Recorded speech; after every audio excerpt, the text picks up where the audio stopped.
This is a shiur on Parashat Emor. Mekubalim say whatever that we learn in the parasha has an impact on the week. Now, a lot of times we don't know exactly what parasha talking about.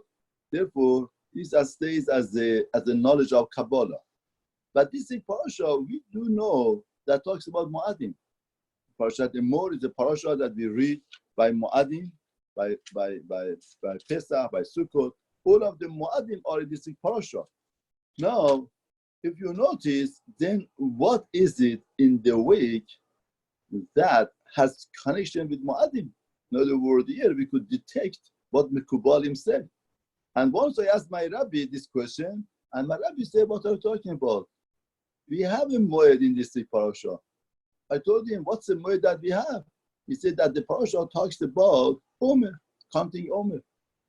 And counting Omer, the fact that the Omer, Yemei Omer, is the time of Avelut is because of losing 24,000 Talmidim of Rebbe Akiva. But Ramban in Chumash says, this Yemei Omer, from Pesach to Shavuot, it has the Bechina, it has the aspect of Chol HaMoed, that's the Kiddush of Chol HaMoed. These days are very Kadosh, very holy.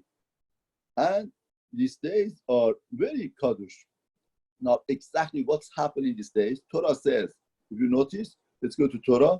Torah, Perek Chav Gimel, Pasuk Tet. Perek Chav Gimel, Pasuk Tet, Torah says, that was Amar Talem, when you come to the land, you cut the Omer and you bring the Omer.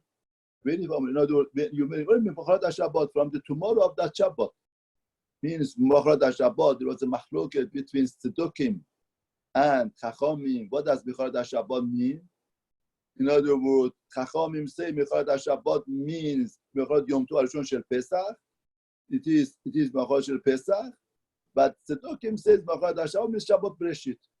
Machrat HaShabbat, in other words, Machrat HaShabbat is Shabbat of Bereshit. That became a great debate between Tzedokim. Tzedokim means those people that didn't accept Rosh Baal Peh, and Chachamim. Chachamim said, Machrat HaShabbat, we have a Mesorah tradition, means after Yom Tov. In other words, we bring Korban Omer, the second day of Yom Tov, after Yom Tov, and we count 7 weeks and we come to Shavuot. But Tzedokim say no, Machrat HaShabbat means Shabbat of Bereshit. And we count from Shabbat of Bereshit, that the week that we are Pesach, from the Shabbat of that week, and 7 weeks. Then Rashi says, if you see Rashi, Machrat Yom Tov Harishon Shel Pesach, Shim Ato Omer Shabbat Bereshit, Ato Yodia Ezu. If you say Shabbat Bereshit, you don't know which Shabbat. Shabbat before, Shabbat after, and Shavuot will not come the same time all the time. They will have a Mesorah. Now Tzedokim don't accept that Mesorah, and they do their own way. But in Machrat HaShabbat, what do? We bring on Machrat HaShabbat, we bring Omer. Now, what's Omer that we bring? Omer is from barley. We bring Omer. The word of Omer by Mom says that the Mom came Omer. Omer is a measurement. It's the volume measurement that for the food that comes out of the volume measurement, we bring barley. And we're going to shake it. And when we bring the Omer, in other words, we bring from barley,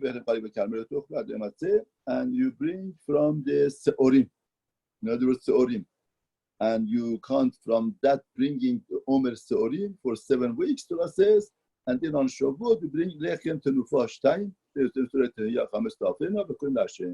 you bring the first Korban from the grain, and that's from grain. Therefore, it's very interesting that the Omer is like Chol HaMoed. Why is it like Chol HaMoed? Because the transformation from the barley to grain. What's the point of transformation from barley to grain? And Chachamim tell us the barley is the consumption of animal. Animal uses barley. And grain is the food of human beings. So that transformation from barley to grain, that transformation is a transformation that is supposed to happen in these days. From the time that we came without Torah, we had the Bechina of barley, aspect of barley. With accepting Torah, we're going to become like grain. Therefore, that is the transformation from barley to grain. Now the question is, why Torah said Machrat HaShabbat? Why Torah? What's Torah doing? Torah is coming to educate us or mislead us. Mecharat Shabbat is misleading. Torah should say Mecharat Yom Tov, Shabbat. Now, why Torah says Mecharat Shabbat? In other words, if really Torah means that Mecharat Yom Tov, why did it say Shabbat? Shabbat is misleading. Why is it should say Shabbat?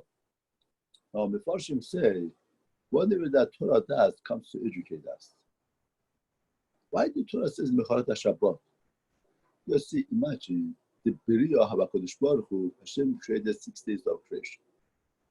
And then 7th day. If Adam HaRishon would not have sinned, then we would go to Olam Haba. We would go to Olam Haba.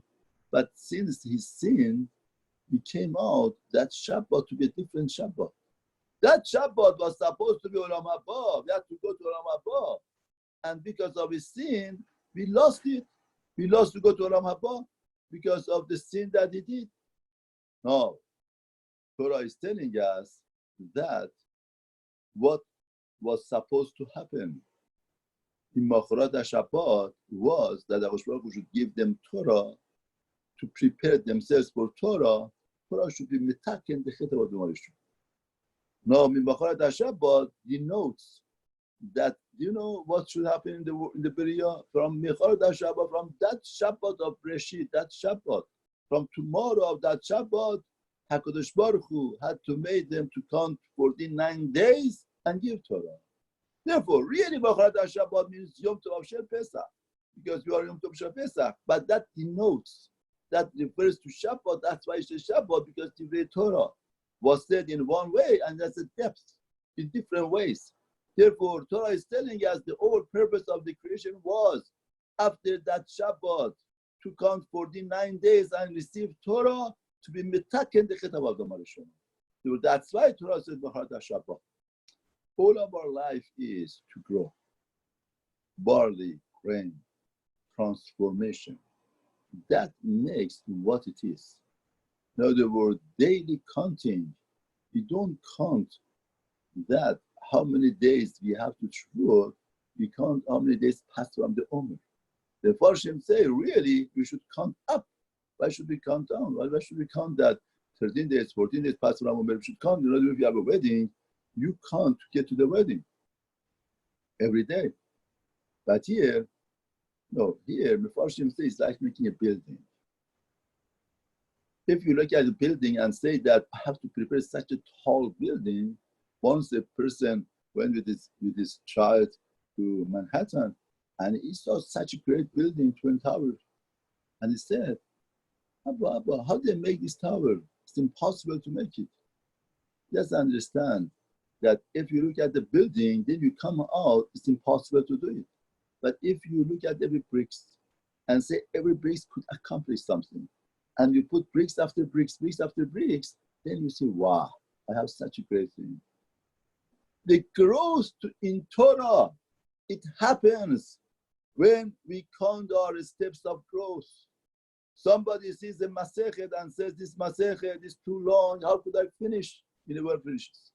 If a person looks at what he has to accomplish in life, Shas, Poskim, everything, it becomes unbelievable. He sees that he cannot do it. In other words, the greatest people, they climb mountains, they ask them, what's the secret of success? They say a very interesting point. They say the great people, that most people, when they want to climb a mountain, they are looking at the peak of the mountain. And they say, oh, we're going to get there, and get tired. And they can't do it anymore. They see, wow, how far we have. This is a mistake of life. We're going to fail in life with this mentality. How should we look at it? Torah says, look at every step. See, Baruch Hashem, right now I learned one Amut. Baruch Hashem, I accomplished this. And bricks by bricks becomes a great building. When that's the mentality we're going to be acquiring Torah. We could accomplish, we could things.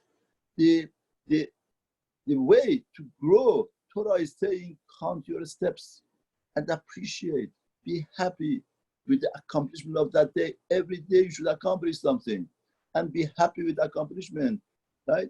like they say, قطره جمع شود وانگهی دریا شود. Little by little becomes a big thing. Here is the growth. Somebody wants to finish a masechet, wants to take a project, and say, oh, I can't do it, it cannot be done. No, don't look at the mountain and the peak of the mountain. Look at what's in front of you. In front of you, it's a little bit. I go, and all of a sudden we see. That's why the Gemara says, when Mashiach comes, he shechs the Yetzer Hara. He destroys the Yetzer Hara in a way. And the Gemara says in Sukkah, Sadiqim, they cry, and Rishoyim cry. Very interesting experience. Now, you might imagine, when Mashiach shechs the Yetzer Hara, what's going to happen? What's going to happen? The Gemara says what's going to happen. Sadiqim, they cry, and Rishoyim, we cry. Now, why? Why both cry? What's the point of crying? The Gemara says, unbelievable yesod. The Gemara said, Rishoyim, they're gonna see that Yetzer Hara was such a small thing. And that the small thing trapped them. That jealousy, that arrogancy, that temptation, that wanting materialistic life, that trapped them to take them away from Ulam Baba, from the world of spirituality. Therefore they cry. But Sadiqim, why should they cry? Why should Sadiqim cry? What's the point of crying? Baruch Hashem, they have to be happy. What's the cry for? The Gemara says, Sadiqim, they're going to see what they accomplish in their life. Say, wow, we accomplished such a great mountain. We captured such a great mountain. And they cry. They can't believe. Now the question is, why is it that they didn't know that? How come they're going to find out in Olam Haba? Because in Olam Hazeh, Yetzer Hara looked like the big mountain for Rishoyim. They felt it's the big mountain. When they go there, they're going to be surprised. It wasn't such a great mountain. It was illusion of reality. It's just a small thing, small step that you have to take. When if in my life I would have thought about it like a small step, I would have done it. How come I didn't do it? Because I thought it's mountain, therefore it's crying for himself. It's crying wrong mentality in life, wrong education in life, wrong perspective in life made him lose the life. Sadiqim, in the other hand, always they thought it's a small thing that they did it, small thing that they did it. And they were happy with what that they are doing. They didn't think about the mountain they are capturing. When they come to Olam Haba, they say, wow, that is small thing became a mountain. I never knew, I never understood. Because in my lifetime, what was my focus on a small thing? I saw this small thing and I took it in and I went. Therefore, the secret of success is to look at small step and take the step. Don't look, you don't want to get to you don't have to finish the Masechet. Somebody came to the Talmid, he said, I'm going to finish Masechet. Learned a few daf, he left. Another Masechet. No, I go to Mishnah. No, I go to Zohar. No. This is not the way to do it. You make an assessment what you want, make a project small by small, small by small. Little by little, B'ezrat Hashem, you could capture. This is the secret of growth. Okay.